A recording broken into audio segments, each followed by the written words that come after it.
एक गांव में पूनम नाम की एक लड़की रहती थी। पूनम अपनी दादी कोकिला और अपनी माँ बिंदु के साथ रहती थी। जब पूनम छोटी थी तभी उसके पिता की एक कार एक्सीडेंट में मृत्यु हो गई थी। वो अपने माँ के साथ रहती थी। पूनम की दादी कोकिला को बहुत अच्छा लहंगा सिलने आता था।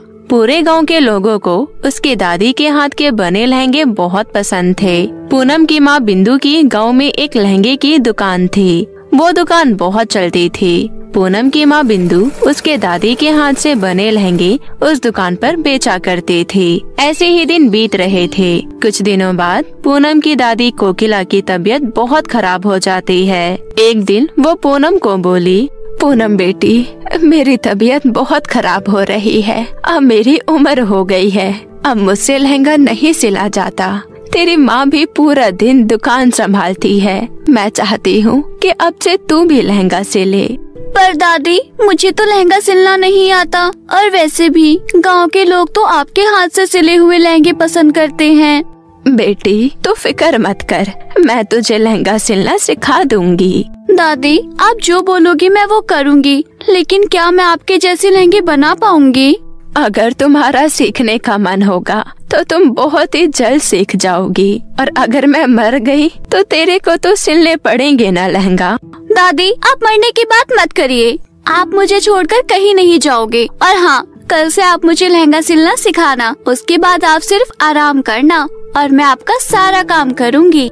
पूनम की बात सुनकर उसके दादी खुश हो जाती है। अगले दिन दादी ने पूनम को लहंगा सिलना सिखा दिया। कुछ दिनों में ही पूनम बहुत अच्छा लहंगा सिलना सीख गई। ये देखकर पूनम की माँ बिंदु बोली, माँ जी, पूनम तो बहुत अच्छा लहंगा बना रही है। लोगों को उसके सिले हुए लहंगे बहुत पसंद आ रहे हैं। मैं सोच रही हूँ कि हमारे जमा करे हुए पैसों से हम एक बहुत बड़ी लहंगे की दुकान खोल लेते हैं।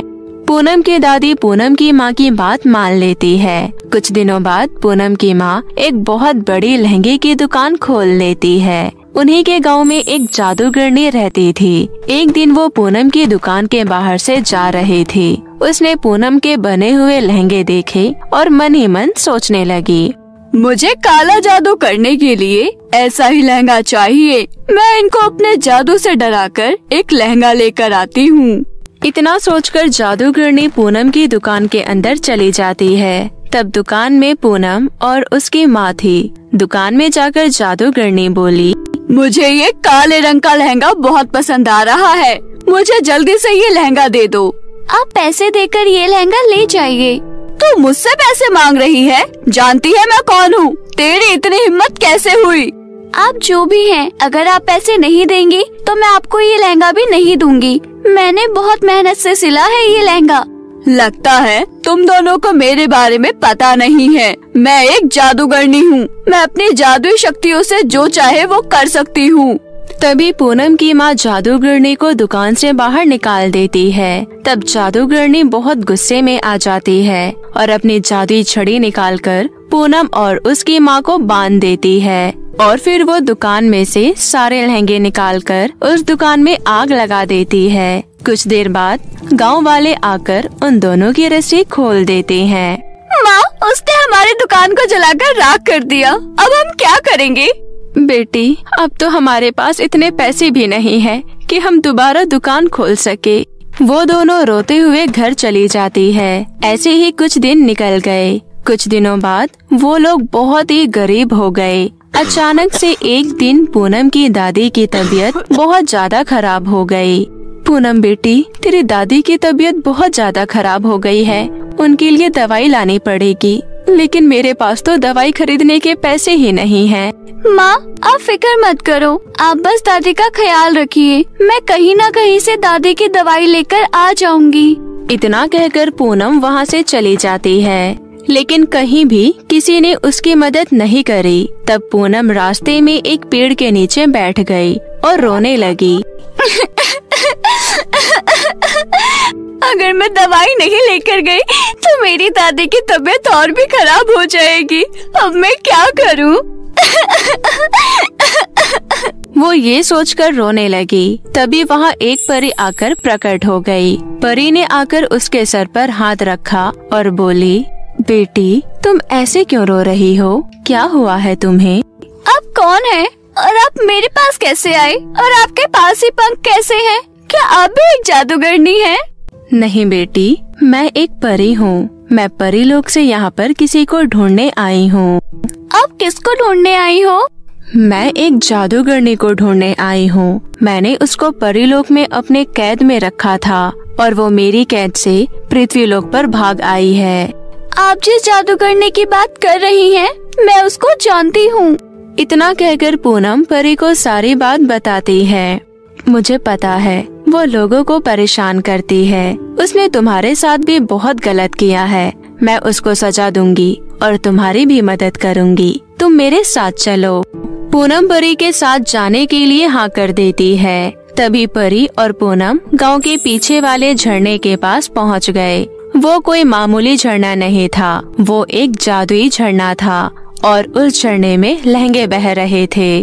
पूनम, ये एक जादुई लहंगे का झरना है। तुम इस झरने में से लहंगा लेकर बेच सकती हो। मुझे पता है कि वो जादूगरनी फिर से तुम्हें परेशान करने आएगी। मैं तभी उसे पकड़ लूंगी। इतना कहकर परी वहाँ से चली गई।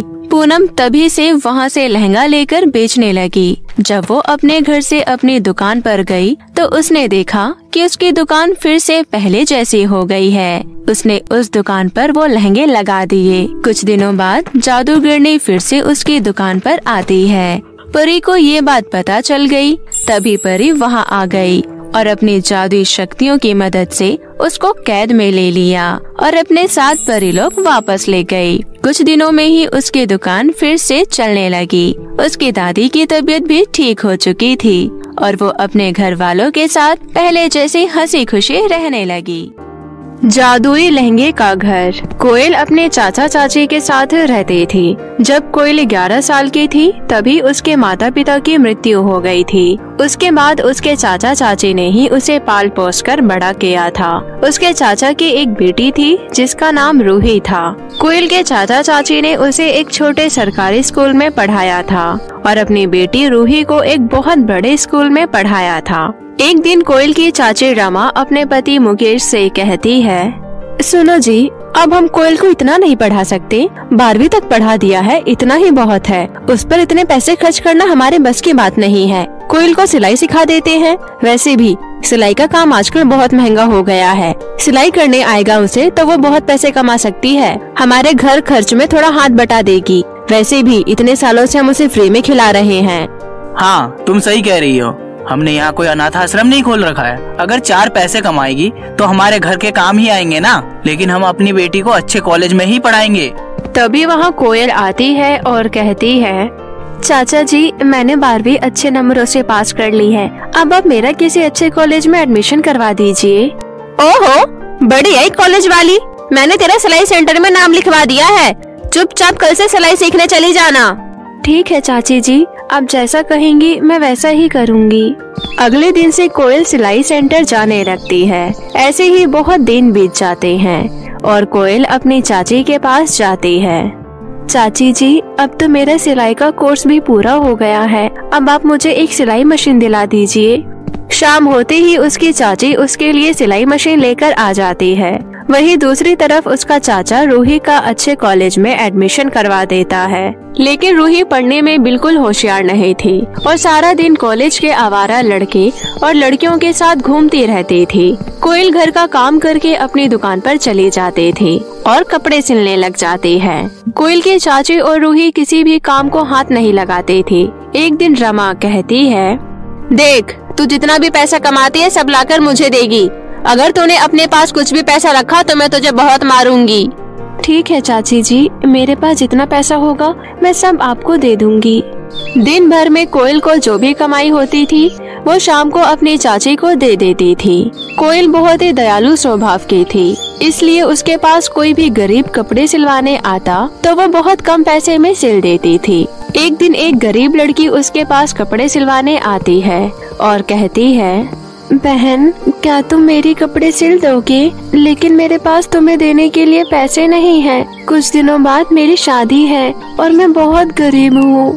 कोयल उस लड़की से पैसे नहीं लेती है और पूरा दिन उसके कपड़े सिलने में लगा देती है। शाम को जब वो घर जाती है तो उससे रमा पैसे मांगती है। चाची जी मुझे माफ कर दीजिए, आज मैंने 1 भी रुपया नहीं कमाया है। करमजली, मनहूस, आज के पैसे कहाँ उड़ा कर आई है? मुझे सच सच बता। कोयल उसे सारी बात सच सच बता देती है। रमा खींचकर कोयल को एक थप्पड़ मारती है। हमने यहाँ धर्मशाला खोल रखी है जो तो फ्री में किसी के लिए भी कपड़े सिल देती है। अगर आज के बाद तूने किसी का एक रुमाल भी फ्री में सिला तो मैं तेरी टांगे तोड़ दूंगी, समझी? चल निकल, अब किचन में बहुत सारे काम हैं, जाकर कर। कोयल रोते हुए वहाँ से चली जाती है और किचन में खाना बनाने लगती है। अगले दिन एक काली बदसूरत जादूगरनी उसके पास आती है और उससे कहती है, सुनो, कुछ दिनों बाद मेरी शादी है, क्या तुम मेरे लिए एक सुंदर सा लहंगा सिल दोगी? हाँ ठीक है, मैं आपके लिए एक सुंदर सा लहंगा बना दूंगी, लेकिन मेरे पास तुम्हें देने के लिए कुछ नहीं है। कोई बात नहीं, आप मुझे कुछ मत देना, मैं आपका लहंगा ऐसे ही सुंदर सा सिल दूंगी। अगले दिन वो जादूगरनी फिर से उसके पास आती है और अपना सुंदर सा लहंगा देखकर खुश हो जाती है। जादूगरनी उस लहंगे को पहनकर देखती है। वाओ, ये कितना सुंदर लहंगा है, तुमने मेरे लिए इतना सुंदर लहंगा बनाया है, हर कोई मुझे देखकर भाग जाता है, लेकिन आज तुमने मेरी शादी का सबसे कीमती गिफ्ट दिया है मुझे, तुम्हारा ये एहसान मैं कभी नहीं भूलूंगी। उसके बाद जादूगरनी अपनी जादुई छड़ी से वहाँ बहुत सारे सोने के सिक्के देकर वहाँ से चली जाती है। कोयल सोने के सिक्के अपने साथ लेकर शाम को घर जाने लगती है। तभी रास्ते में उसे एक गरीब औरत मिलती है। उस औरत को देखकर कोयल उसके पास जाती है और कहती है, क्या हुआ माँ जी, आप ऐसे रास्ते पर क्यों बैठी हैं? अरे मुझे अस्पताल लेकर चलो बेटा। कोयल उस औरत को हॉस्पिटल लेकर जाती है। डॉक्टर कोयल से कहता है, देखिए, इन्हें बहुत गंभीर बीमारी है, इसलिए हमें इनका इलाज फौरन करना होगा। आप जल्दी से 2.5 लाख रुपए यहाँ जमा कर दीजिए।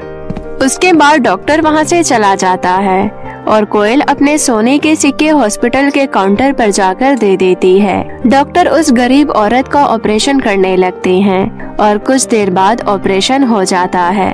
उस औरत को होश भी आ जाता है। कोयल अपने मन में सोचती है, एक काम करती हूँ, रात भर यहीं रुक जाती हूँ, सुबह चली जाऊंगी। अगले दिन सुबह जब कोयल घर जाती है तो रमा उससे कहती है, अरे मनहूस, रात भर अपना मुंह कहाँ काला करवा रही थी? कहाँ थी पूरी रात? कोयल अपनी चाची को सारी बात बता देती है। उसकी चाची उसे मारने लगती है और कहती है, हे भगवान, ये मनहूस सोने के सिक्के उस औरत के इलाज में जाकर दे आई। तुझे अपना घर छोड़कर बाकी सब दिखते हैं? ये तेरा अपना घर नहीं है, इसलिए यही सब सोचकर तो सारे पैसे उड़ा देती है। नहीं चाची जी, ऐसा नहीं है, ये मेरा अपना घर है और आप सब मेरे अपने परिवार हैं। उस औरत को इलाज की जरूरत थी, नहीं तो वो मर जाती। यहाँ हम भी तो मरे जा रहे हैं। तुझे पता भी है हमारे ऊपर कितना कर्जा है। बचपन से तुझे पढ़ाया लिखाया और तुझे काम सिखाया है, लेकिन अब तुझे अपने पैसों पर इतना घमंड हो गया है। चल निकल घर से, अब तेरा यहाँ कोई नहीं है। रमा कोयल को धक्के मारकर घर से निकाल देती है। कोयल रोते हुए वहाँ से चली जाती है और एक नदी किनारे जाकर बैठ जाती है। तभी वही गरीब औरत वहाँ आती है और एक सुंदर परी में बदल जाती है। ये सब देखकर कोयल हैरान रह जाती है। मैं एक परी हूँ, मैंने तो बस तुम्हारी परीक्षा ली थी और तुम अपनी परीक्षा में पास हो गई हो। वाकई में कोयल, तुम एक बहुत अच्छी लड़की हो। मुझे पता है तुम्हारे साथ तुम्हारी चाची ने क्या क्या किया है। इतना कहकर परी वहाँ एक बड़ा सा जादुई लहंगे का घर प्रकट कर देती है। परी उससे कहती है, अब से तुम इस जादुई लहंगे के घर में रहना। ये जादुई लहंगे का घर तुम्हारी सारी जरूरतों को पूरा करेगा। परी की ये बात सुनकर कोयल बहुत खुश हो जाती है। कोयल जादुई लहंगे के घर में जाती है। कोयल देखती है कि वहाँ बहुत सारे सोने और पैसे हैं। उसके बाद कोयल उस घर में खुशी खुशी रहने लगती है। जादुई अनोखा लहंगा और लिपस्टिक का कुआं। ये कहानी हिना नाम की एक लड़की की है जो बहुत ही ज्यादा गरीब थी। एक साधारण से कच्चे मकान में वो अपनी बड़ी बहन सुषमा और माँ मनोरमा देवी के साथ रहती थी। हिना के जन्म के पश्चात ही उसके पिता की मृत्यु हो गई थी। तब से हिना की बड़ी बहन सुषमा और माँ मनोरमा देवी मजदूरी करके घर चला रहे थे। वो लोग मेहनत करके हिना को एक अच्छे स्कूल में पढ़ने के लिए भेजते थे। हिना जब अपनी क्लास में बच्चों के पास अच्छी अच्छी चीजें देखती थी तो उसका भी मन उस चीज को पाने का करता था। एक दिन की बात है, हिना की क्लास में लंच का टाइम था। उसकी क्लास में रहने वाली प्रियांशी अपने दोस्तों से कहती है, गाइस तुम लोगों को पता है मेरे पापा मेरे लिए सिंगापुर से बहुत खूबसूरत लहंगा और लिपस्टिक लेकर आए हैं। लहंगा तो मैं स्कूल में नहीं ला सकती थी, लेकिन मैं लिपस्टिक लेकर आई हूँ। ये दिखने में बहुत खूबसूरत है। तभी वहाँ खड़ी प्रियांशी की अन्य सहेलियों में से एक सहेली कहती है, सच में मेरे पापा भी मेरे लिए बहुत खूबसूरत लिपस्टिक और अनोखा सा दिखने वाला लहंगा लेकर आए हैं, लेकिन मैं टीचर्स के डर से अपनी लिपस्टिक नहीं लेकर आई। तू दिखा ना, तेरे पापा कैसी लिपस्टिक लेकर आए हैं। ठीक है मैं दिखाती हूँ, लेकिन इस बारे में टीचर को मत बताना। वहाँ खड़ी हिना भी उन लोगों की बातें सुन रही थी। तभी प्रियांशी अपने बैग से एक बहुत खूबसूरत सी दिखने वाली लिपस्टिक निकालती है, जिसे देखकर हिना सहित प्रियांशी की सभी सहेलियां हैरान हो जाती है। तभी हिना कहती है, वाओ प्रियांशी, तेरी लिपस्टिक तो सच में बहुत खूबसूरत है। सोचो, जब तुम लोगों को मेरी ये लिपस्टिक इतनी अच्छी लग रही है तो मेरा लहंगा तुम लोगों को कितना पसंद आएगा। क्या तुम अपनी लिपस्टिक एक बार मुझे दिखा सकती हो? मुझे उसको छू कर देखना है। नहीं नहीं, तू पागल हो गई है क्या? ये लिपस्टिक बहुत महंगी है। अगर इसमें थोड़ी सी खरोच भी आ गई तो माँ मुझे बहुत डांटेंगी। वैसे भी मैं मम्मी से छुपा कर इसे स्कूल लाई हूँ। इतना कहकर प्रियांशी लिपस्टिक को वापस अपने बैग में रख लेती है। उस दिन छुट्टी होने पर हिना उदास मन से वापस घर लौटती है। उसे उदास देखकर उसकी बड़ी बहन सुषमा उससे पूछती है, क्या हुआ हिना, तुम इतनी उदास क्यों लग रही हो? किसी ने स्कूल में कुछ कहा क्या? नहीं दीदी, स्कूल में तो किसी ने कुछ नहीं कहा, लेकिन दीदी मुझे अच्छे अच्छे कपड़े और अच्छे अच्छे मेकअप का सामान चाहिए। मेरी क्लास की सभी लड़कियां बहुत महंगी महंगी लिपस्टिक लाती हैं, मुझे भी चाहिए। क्या माँ मुझे ये सब नहीं दिला सकती है? नहीं हिना, माँ हमें ये सब नहीं दिलवा पाएंगी। वो बहुत मेहनत करती है। उनके साथ साथ मैं भी बहुत मेहनत करती हूँ। इतनी मेहनत के बावजूद भी हम बहुत मुश्किल से तेरे स्कूल की फीस भर पाते हैं। हम गरीब है हिना, तो इस बात को मान क्यों नहीं लेती है? मैं और माँ बड़ी मुश्किल से कुछ पैसे जोड़ पाते हैं, और जो तू कह रही है लहंगे और लिपस्टिक और पता नहीं क्या क्या, ये सारी चीजें तुझे लाकर देना हमारे बस की बात नहीं है बहन। इतना कहते कहते सुषमा की आंखों में आंसू आ जाते हैं। अपनी बहन को रोता देख हिना कहती है, आप रो मत दीदी, मुझे ये सब कुछ नहीं चाहिए। जितना मेरे पास है मैं उतने में ही अब से खुश रहूंगी। हिना ने अपनी बहन से ये कह तो दिया, लेकिन अभी भी उसका ध्यान महंगे लिपस्टिक और लहंगे पर ही था। एक दिन की बात है, हिना घर से थोड़ी दूरी पर बने एक मैदान में कुछ लड़कियों के साथ बॉल से खेल रही थी। तभी बॉल हिना के हाथों से मैदान के पीछे वाले जंगल में चली जाती है। अरे यार, बॉल तो जंगल में चली गई। देख हिना, बॉल तूने ही उधर फेंकी है, अब तू ही लेकर आएगी। लेकिन यार, मम्मी पापा तो उस जंगल में जाने के लिए मना करते हैं। कहते हैं वहाँ पर भूत, चुड़ैल, डायन इन सब का वास है, और साथ में वहाँ जंगली जानवर भी रहते हैं। कुछ भी हो, बॉल हिना ने फेंकी है तो लाना भी उसी को पड़ेगा।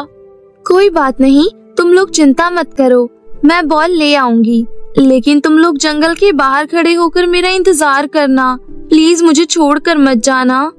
ठीक है, हम खड़े रहेंगे। अब तू जा जल्दी और बॉल लेकर आ। डरते डरते हिना जंगल के अंदर जाती है। जंगल के अंदर तो वो पहुंच गई थी, लेकिन आसपास उसे कहीं बॉल नजर नहीं आ रही थी। तभी अचानक से उसे बॉल नजर आती है।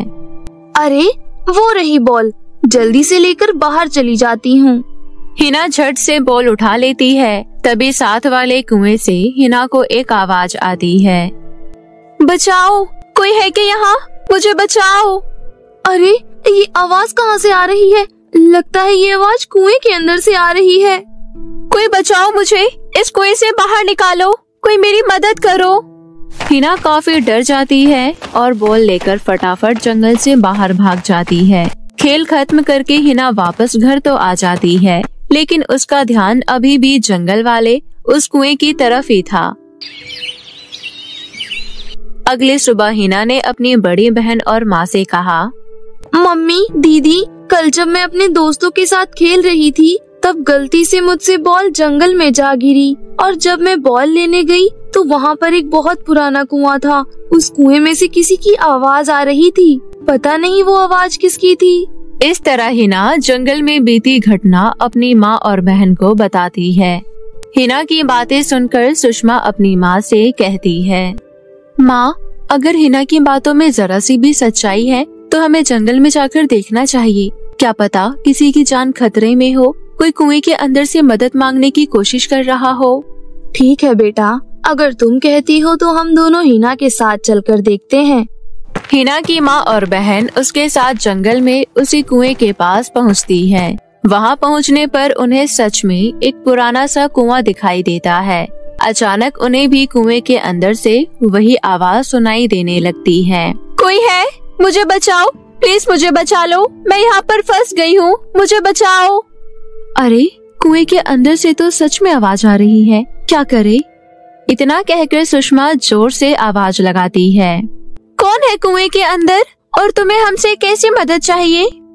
तभी अंदर से आवाज आती है, मैं एक परी हूँ और मुझे श्राप मिला हुआ है कि जब तक कोई इंसान इस कुएं के अंदर एक पत्थर नहीं फेंकेगा तब तक मैं श्राप मुक्त नहीं होंगी, प्लीज मुझे बचा लो। ठीक है, हम तुम्हें बचा तो लेंगे, लेकिन कहीं तुम बाहर आकर हमें कोई नुकसान तो नहीं पहुंचाओगी? नहीं नहीं, ये तुम कैसी बातें कर रही हो, मैं ऐसा बिल्कुल नहीं करूंगी। परी की ये बात सुनकर सुषमा उस कुएं के अंदर एक पत्थर फेंक देती है। उसके ऐसा करते ही कुएं के अंदर से एक बहुत खूबसूरत परी बाहर निकलती है। परी को देखकर तीनों माँ बेटी हैरान हो जाती है। तभी परी कहती है, तुम्हारा बहुत बहुत धन्यवाद, तुमने मुझे बचा लिया। तभी वहाँ खड़ी हिना कहती है, तुम परी हो ना, तो फिर तुम उड़कर इस कुएं से बाहर क्यों नहीं आ गई? दरअसल एक जादूगरनी से युद्ध के दौरान उसने मुझे इस कुएं में कैद कर दिया था। उसका तोड़ केवल यही था कि कोई इंसान अगर इस कुएं में कोई भी ठोस चीज डालेगा तभी इस जादूगरनी के कैद से मैं आजाद हो पाऊंगी। मैं काफी दिन से इंतजार कर रही थी कि कोई इंसान यहाँ आए और मैं उससे मदद मांगूं, लेकिन ना जाने क्यों गांव का कोई भी इंसान इस जंगल की तरफ आता ही नहीं था। बड़े दिनों बाद यहाँ कल हिना आई थी। मैंने इससे भी मदद मांगी, लेकिन शायद ये डर गई, लेकिन इसने हार नहीं मानी और ये आप लोगों को लेकर आई और आप लोगों ने मेरी मदद की। मैं आप लोगों से बहुत खुश हूँ। आप लोगों ने मेरी जान बचाई है, तो कहिए मैं आप लोगों के लिए क्या कर सकती हूँ? परी की ये बात सुनकर वो सभी बहुत खुश होती हैं। तभी वहाँ खड़ी हिना कहती है, क्या तुम मुझे एक बहुत खूबसूरत लिपस्टिक और बहुत ही सुंदर सा दिखने वाला लहंगा दे सकती हो? ऐसा अनोखा लहंगा जो मेरी क्लास में किसी के पास ना हो। हिना की बात सुनकर परी हंसते हुए कहती है, क्यों नहीं, लेकिन तुम्हें बस यही चाहिए और कुछ नहीं चाहिए तुम्हें? नहीं परी जी। हिना की बात सुनकर परी आंख बंद करके कुछ बोलती है। उसके ऐसा करते ही कुएं के अंदर से एक बहुत ही खूबसूरत सा दिखने वाला अनोखा लहंगा और प्यारी सी लिपस्टिक प्रकट होती है, जिसे देखकर वो तीनों माँ बेटी बहुत खुश होती है। तभी परी कहती है, मैं इतने दिन इस कुएं के अंदर रही, इसलिए ये कुआं अब जादुई कुआं बन चुका है, लेकिन इसकी जानकारी केवल तुम ही लोगों को है। तुम लोग इसके बारे में किसी को मत बताना। मैंने इस कुएं के अंदर से जादुई लहंगा और लिपस्टिक तुम्हें दी है हिना। ये बहुत खूबसूरत लिपस्टिक है और ऐसा लहंगा तुम्हारी पूरी क्लास में किसी लड़की के पास नहीं होगा। ये सबसे अनोखा लहंगा है। आपका बहुत बहुत शुक्रिया परी जी, आप सच में बहुत अच्छी हो। सच में परी, आप बहुत अच्छी हो। आज आपकी वजह से मेरी छोटी बहन इतनी खुश है। इसको हमेशा से लहंगे और लिपस्टिक का बहुत शौक था। आज आपने इसे ये दोनों चीज देकर इसे खुश कर दिया है। गरीबी के कारण शायद हम ये चीजें हिना को कभी नहीं दे पाते। मैंने ये इसलिए किया है क्योंकि आप लोगों ने मेरी मदद की। आप लोग इस कुएं से जितना चाहो उतना लहंगा और लिपस्टिक मांग सकती हो और उन्हें बाजार में बेचकर अपनी गरीबी भी दूर कर सकते हो। क्या सच में परी जी, आप सच कह रही हैं? हाँ सुषमा, मैं सच कह रही हूँ। इतना कहकर परी वहाँ से गायब हो जाती है। लिपस्टिक और अनोखा लहंगा लेकर वो सभी अपने घर आ जाते हैं। अगले दिन हिना अपनी लिपस्टिक लेकर स्कूल जाती है और सभी बच्चों को दिखाती है। उसे देख प्रियांशी कहती है, ओ वाओ, तेरी लिपस्टिक तो मेरी वाली लिपस्टिक से भी बहुत सुंदर है।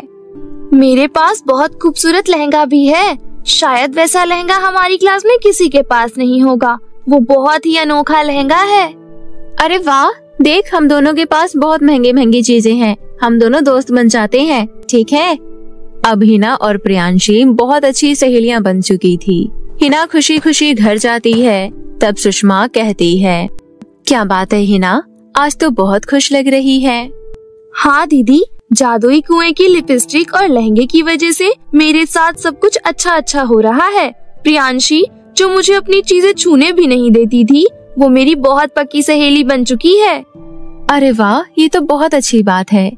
तभी वहाँ पर सुषमा और हिना की माँ आ जाती है। सुषमा अपनी माँ से कहती है, माँ चलो हम लोग चलकर उस कुएं से बहुत सारा लहंगा और लिपस्टिक मांग लेते हैं। उसके बाद हम उसे बाजार में बेचकर कुछ पैसे कमा लेंगे। तुम बिल्कुल ठीक कह रही हो बेटा, चलो चलते हैं। सुषमा के इतना कहते ही वहाँ पर बहुत सारे लहंगे और लिपस्टिक प्रकट हो जाते हैं। फिर वो तीनों वो सारी चीजें उठाकर बाजार में बेचने चली जाती है। लहंगे और लिपस्टिक के सुंदर होने की वजह से और दाम कम होने की वजह से उनका सारा माल तुरंत बिक जाता है और उन्हें बहुत मुनाफा होता है। इसी प्रकार अब वो रोजाना ये कार्य करने लगे और देखते ही देखते लखपति से करोड़पति और फिर अरबपति बन गए और तीनों बहुत ही ठाट बाट से रहने लगे। सुषमा और उसकी माँ हिना की पढ़ाई पर विशेष ध्यान भी देने लगे थे और सुषमा ने बहुत सारे अनाथ बच्चों की शिक्षा दिलाने की जिम्मेदारी भी ली थी। इस प्रकार लोगों की मदद करते हुए ये तीनों अपना जीवन ठाट बाट से खुशी खुशी व्यतीत करने लगे। जादुई हेयर बैंड की नदी। दूर किसी गांव में जूही और रूही नाम की दो सगी बहनें रहती थीं। जूही दिल की बहुत अच्छी थी, लेकिन जूही में एक कमी थी, उसके सर पर बाल नहीं थे। वहीं दूसरी ओर सुंदर होने के साथ लंबे घने बालों की वजह से रूही बहुत घमंडी स्वभाव की थी। रूही सीधे मुंह अपनी छोटी बहन जूही से बात तक नहीं करती थी। आस पड़ोस के लोग भी जूही का मजाक उड़ाया करते थे। इन सभी बातों से जूही अक्सर दुखी रहा करती थी। ये देख उनकी माँ सुमन भी बहुत परेशान रहती थी। एक दिन की बात है, रूही तैयार होकर स्कूल जा रही थी। तभी माँ सुमन बोली, रूही बेटा, आज से तुम अपनी छोटी बहन जूही को भी अपने साथ स्कूल ले जाना। मैंने जूही का एडमिशन तुम्हारे स्कूल में ही करवा दिया है। माँ, आपने इस टकली का एडमिशन मेरे स्कूल में क्यों करवाया? अगर स्कूल में मेरी सभी सहेलियों को पता चलेगा कि मेरी बहन गंजी है तो सब मेरा मजाक उड़ाएंगे, इसलिए मैं इसे अपने साथ स्कूल लेकर नहीं जाऊंगी। आप इसका एडमिशन किसी और स्कूल में करवा दो। ये तुम कैसी बातें कर रही हो? जूही तुम्हारी छोटी बहन है। अगर जूही बिटिया के सर पर बाल नहीं है तो इसमें इसकी क्या गलती? तुम्हें जूही को अपने साथ स्कूल लेकर जाना ही होगा। मैं तुम्हारी एक नहीं सुनूंगी। माँ के बार बार कहने पर रूही जूही को अपने साथ स्कूल ले जाने के लिए तैयार हो गई। दोनों बहनें स्कूल की ओर जा रही थीं कि तभी रास्ते में रूही ने कहा, सुन टकली, तुझे मैं अपने साथ स्कूल तो ले जा रही हूँ, लेकिन वहाँ किसी को भी ये मत कहना कि तुम मेरी बहन हो, समझी? नहीं तो मुझसे बुरा कोई नहीं होगा। मैं नहीं चाहती तेरी वजह से मेरी कोई इंसल्ट हो। दीदी, ये आप कैसी बातें कर रही हो? मैं आपकी सगी बहन हूँ, फिर भी आप मुझसे सौतेला व्यवहार करती हो। सिर्फ मेरे गंजे होने की वजह से कभी मुझसे आपने सीधे मुंह बात तक नहीं की। जितना कहा है उतना समझ ले, मुझसे फालतू बात करने की जरूरत नहीं। स्कूल आने वाला है, खबरदार अगर अपना मुंह खोला तो। जैसे ही वो दोनों स्कूल पहुँची, रूही की सहेलियाँ जूही को देखकर जोर जोर से हंसने लगीं। अरे देखो तो रूही के साथ कौन आ रहा है। आज पहली बार हमारे स्कूल में उजड़ा हुआ चमन आ रहा है। इसके सर पर तो एक भी बाल नहीं है। अरे यार रूही, ये तुम्हारे साथ कौन है? अरे ये, मैं इस टकली को नहीं जानती, पता नहीं कौन है। ओ अच्छा, वैसे इस टकली को देखकर लगता है ये हमारे स्कूल में न्यू एडमिशन है।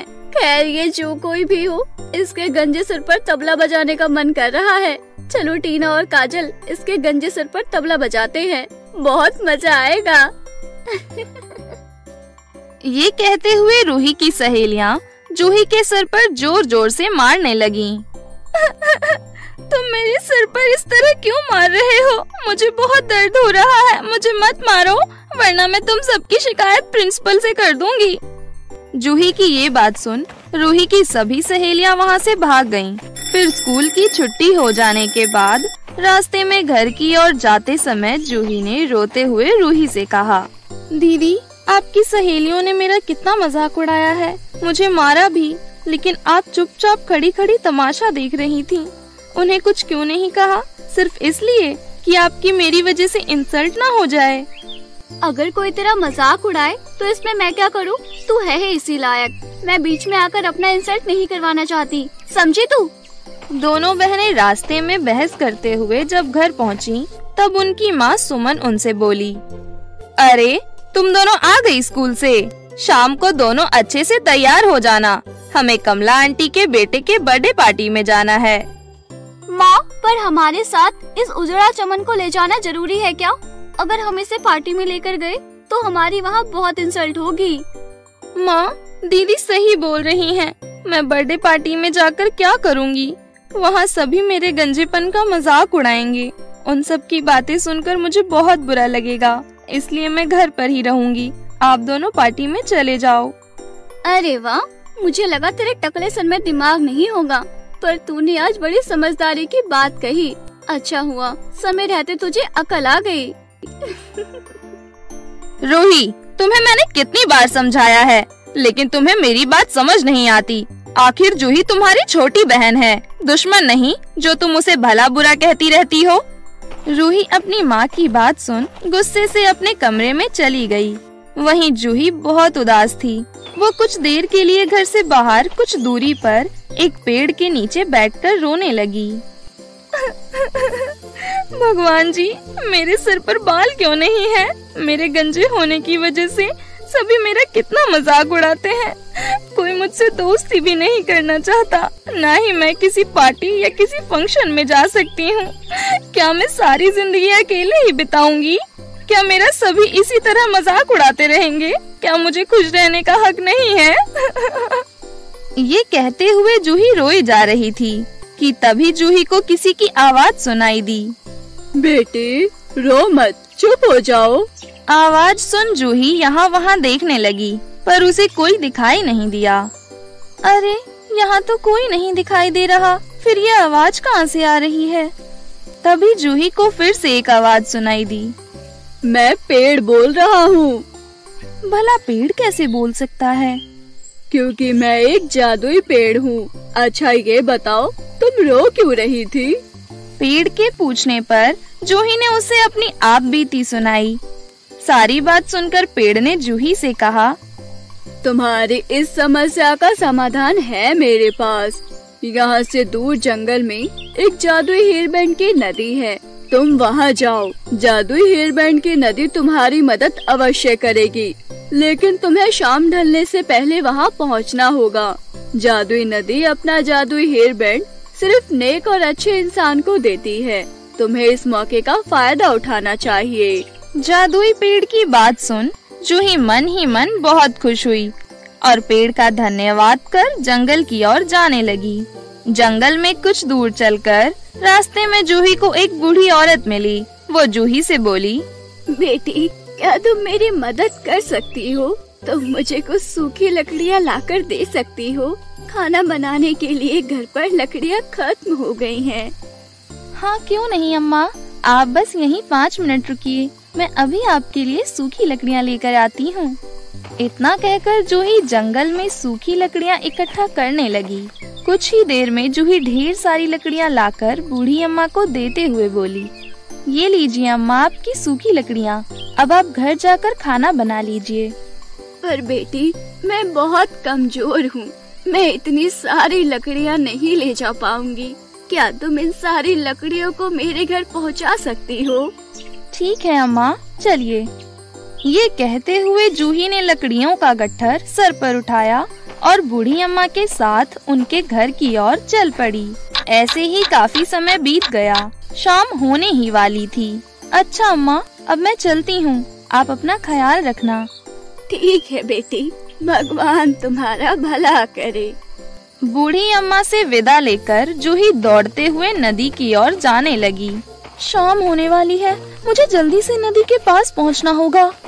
ये कहते हुए जूही नदी की ओर जा रही थी। तभी अचानक उसे रास्ते में एक घायल खरगोश मिला, जिसे देख जूही के बढ़ते हुए कदम अचानक रुक गए। वो फौरन घायल खरगोश के पास गई। ओह, कितना प्यारा खरगोश है, लेकिन इसके पैरों में तो चोट लगी है। मुझे इसकी मदद करनी चाहिए। जूही ने फटाफट से आसपास लगे पेड़ पौधों में से जड़ी बूटियों का लेप बनाया और उन्हें घायल खरगोश के जख्मों पर लगाया। प्यारे खरगोश, अब तुम जल्दी ठीक हो जाओगे। जूही के इतना कहते ही खरगोश फुदकते हुए झाड़ियों की ओर जाने लगा और जूही की आंखों से ओझल हो गया। अरे, खरगोश कहाँ गया? लगता है लेप लगाने से उसे दर्द से राहत मिल गई है। चलो अच्छा है, अब मुझे भी जल्दी से बिना समय गवाए नदी की ओर चलना चाहिए। जूही जल्दी जल्दी कदम बढ़ाते हुए नदी की ओर पहुंच तो गई, लेकिन तब तक शाम हो चुकी थी। ओह, मैंने आने में देर कर दी। अब जादुई नदी मेरी मदद नहीं करेगी। ये कहकर जूही रोने लगी। तभी अचानक नदी में से आवाज आई। चुप हो जाओ जूही, आखिरकार तुम आ गई। मैं कब से तुम्हारा इंतजार कर रही थी। अरे, ये आवाज कहाँ से आ रही है? यहाँ तो कोई भी नहीं दिखाई दे रहा। मैं जादुई हेयरबैंड की नदी बोल रही हूँ। तुम कितनी अच्छी और नेक लड़की हो। मैंने तुम्हारी परीक्षा ली थी और तुम उन सभी परीक्षाओं में पास हो गई। मैं तुम्हारी सारी समस्या दूर कर दूंगी, इसलिए मैं तुम्हें एक जादुई हेयरबैंड दे रही हूँ, जिससे तुम्हारे गंजेपन की सारी समस्या दूर हो जाएगी और तुम बहुत खूबसूरत दिखने लगोगी। ये कहते हुए जादुई हेयरबैंड की नदी ने एक हेयरबैंड प्रकट किया और जूही को देते हुए बोली, ये लो, इस हेयरबैंड को जल्दी से पहन लो, फिर देखना इसका चमत्कार। जूही ने जैसे ही हेयरबैंड को सर पर पहना, उसके सर पर बहुत ही सुंदर और घने बाल आ गए। जूही अपने बालों को देखकर खुशी से झूम उठी और जादुई नदी का धन्यवाद कर खुशी खुशी घर वापस लौट आई। जूही के सुंदर और घने बाल देखकर माँ सुमन और बहन रूही दोनों हैरान हो गईं। तभी रूही ने हंसते हुए बोला, अरे, तू ये विग कहाँ से लेकर आई है? जरा संभाल कर रखना इन्हें, कहीं हवा का झोंका उड़ा न ले जाए। दीदी, ये विग नहीं है, ये मेरे असली बाल हैं। ऐसा कैसे हो सकता है? तुम झूठ बोल रही हो। तब जंगल में घटित सारी घटना जूही ने उन्हें बताया, जिसे सुनकर जूही की माँ सुमन बहुत खुश हुई, लेकिन रूही मन ही मन जलने लगी। मुझसे ज्यादा सुंदर बाल किसी के नहीं हो सकते, इस टकली के भी नहीं। मैं कल जाकर जादुई हेयरबैंड की नदी से अपने लिए एक जादुई हेयरबैंड लेकर आऊंगी। ऐसा सोचकर अगली सुबह रूही जंगल की ओर चल पड़ी। रूही को भी रास्ते में वही बूढ़ी औरत और घायल खरगोश मिला, लेकिन रूही ने किसी की मदद नहीं की और उन्हें अनदेखा कर जादुई नदी की तरफ जाने लगी और कुछ ही पल में जादुई नदी के पास पहुंच गई। आखिरकार मैं जादुई हेयरबैंड की नदी के पास पहुंच ही गई। सुन जादुई नदी, मुझे फौरन एक जादुई हेयरबैंड दे दो। लेकिन जादुई हेयरबैंड की नदी से एक भी हेयरबैंड प्रकट नहीं होता। ये देख रूही को बहुत गुस्सा आया। सुन नदी, मुझे जल्दी से हेयरबैंड दे दे, मेरे पास फालतू टाइम नहीं है। अगर मुझे गुस्सा आ गया तो मैं नदी में आग लगा दूंगी। तभी जादुई नदी में से आवाज आई, नहीं नहीं, ऐसा मत करना। तुम्हें मुझसे जादुई हेयरबैंड चाहिए ना? रुको, मैं अभी देती हूँ। इतना कहकर जादुई नदी ने रूही को एक जादुई हेयरबैंड दिया। रूही ने जैसे ही जादुई हेयरबैंड को पहना, उसके सर के सारे बाल गायब हो गए और वो गंजी हो गई। ये देखकर रूही को बहुत गुस्सा आया और वो नदी पर पत्थर फेंकने लगी। तभी नदी में से आग निकलने लगी, जिसे देखकर रूही घबरा गई। मुझे माफ कर दो, मुझसे गलती हो गई। अगर जान प्यारी है तो यहाँ से भाग जाओ, नहीं तो मैं तुम्हें जलाकर राख कर दूंगी, समझी तुम? नदी की बात सुन रूही रोते हुए जब घर पहुँची तो जूही रूही की ऐसी हालत देख हैरान होते हुए बोली, अरे दीदी, आपके बालों को क्या हो गया? रोते हुए रूही ने जूही को अपनी आप बीती सुनाई। उसके बाद जूही रूही को लेकर जादुई नदी के पास पहुंची और माफी मांगते हुए बोली, हे जादुई नदी, प्लीज मेरी दीदी को माफ कर दो। उनकी तरफ से मैं आपसे माफी मांगती हूँ। उनके बाल फिर से ला दो। जूही के विनती करने पर जादुई नदी ने रूही के बाल फिर से लौटा दिए। ये देख रूही को अपनी गलती का एहसास हुआ। फिर उसने अपनी छोटी बहन जूही से माफी मांगते हुए बोला, मेरी प्यारी बहन, मुझे माफ कर दो। मैंने तुझे कभी भी अपनी बहन नहीं माना, लेकिन तुमने हमेशा मुझे अपनी बड़ी बहन मानकर मेरा सम्मान किया। ये कहते हुए रूही ने जूही को गले से लगा लिया। उस दिन के बाद से दोनों बहनें खुशी खुशी मिलजुल कर एक साथ रहने लगीं।